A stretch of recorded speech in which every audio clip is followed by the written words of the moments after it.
It's Tuesday, June 18th. Good morning. I'm Dan Blakely with your Daily Kickstart from Barrie 360. Not like we haven't had high heat this early in the year before. Environment Canada's David Phillips says we hit 30 on one day in April last year and in May as well. But to get 3 or 4 days in a row this early, that's a little unusual. You know, one day, even healthy people and people with health bothered by heat, they can stand one day.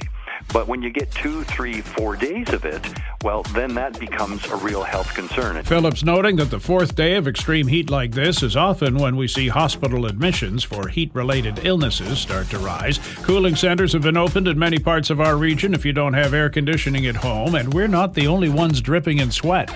75 million Americans are under a heat warning or watch. Toronto police say the shooter is among 3 people killed yesterday in the lobby of a business that conducts financial transactions. Shots rang out around 3:30 Monday afternoon at the building near Don Mills and York Mills Roads. A photographer who has a studio in the same building says he heard arguing in the reception area prior to the shots being fired.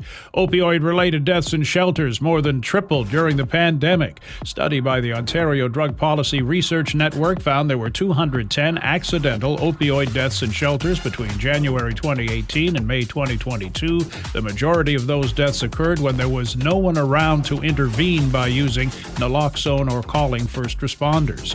The Ford government under fire for failing to deliver on a promise to allow driver's licenses and health cards to be held in digital wallets. The Toronto Star report says the Conservative government has put the push to digital on a back burner over political and privacy concerns. Tory insiders speaking confidentially said, quote, "Our base hates the idea, so it's a tough sell, even though the Premier believes it would be a consumer-friendly change."